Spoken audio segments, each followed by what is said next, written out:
అన్నం బిర్యానీస్లోకే కాకుండా రోటీ చపాతీలో కూడా ది బెస్ట్ అనిపించే మష్రూమ్ గ్రేవీ కర్రీని ఎలా తయారు చేసుకోవాలో చూసేద్దాం వచ్చేయండి. ముందుగా మష్రూమ్స్ ని నీటిలో వేసేసి శుభ్రంగా వాష్ చేసుకోవాలి. ఒక్కొక్క మష్రూమ్ ని 2-3 పీసెస్ లా కట్ చేసుకోవాలి. ఇప్పుడు స్టవ్ వెలిగించి పెనం పెట్టేసుకుని 2 టేబుల్ స్పూన్ల నూనె వేసుకోవాలి. ఇప్పుడు ఇందులోకి ఒక పావు కప్పు ఉల్లిపాయ ముక్కలు, పచ్చిమిర్చి వేసి ఉల్లిపాయను బాగా మగ్గించుకోవాలి. కొద్దిగా అల్లం వెల్లుల్లి పేస్ట్ వేసి ఫ్రై చేసుకోవాలి. ఇప్పుడు ఇందులోకి పావు కప్పు టమాటా ముక్కలు, కొద్దిగా సాల్ట్, 1 స్పూన్ కారం, అలాగే 1 స్పూన్ ధనియాల పొడి, 1/2 స్పూన్ జీలకర్ర పొడి, 1 స్పూన్ గసగసాల పొడి వేసుకుని మూత పెట్టేసి 1 నిమిషం పాటు మగ్గించాలి. ఇలా టమాటా అంతా కొద్దిగా సాఫ్ట్ అయిన తర్వాత ముందుగా కట్ చేసి పెట్టుకున్న మష్రూమ్స్ వేసేసి బాగా కలిపి కొద్దిగా వాటర్ యాడ్ చేసి మూత పెట్టి ఒక 5 నిమిషాల పాటు మీడియం ఫ్లేమ్ లో ఉడికించుకోవాలి. కూర ఇలా ఉడుకుతున్నప్పుడు 1 స్పూన్ కసూరి మేతి వేసుకుని అలాగే 1/2 స్పూన్ గరం మసాలా వేసి 1 నిమిషం పాటు మంటను మీడియంలో పెట్టి ఉడికించాలి.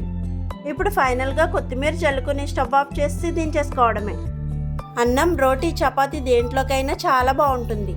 టేస్ట్ అయితే అచ్చంగా నాన్ వెజ్ కర్రీలానే ఉంటుంది. చాలా బాగుంటుంది. వీడియో నచ్చినట్టయితే లైక్ చేసి అలాగే మన ఛానల్ని ఫాలో చేసేయండి.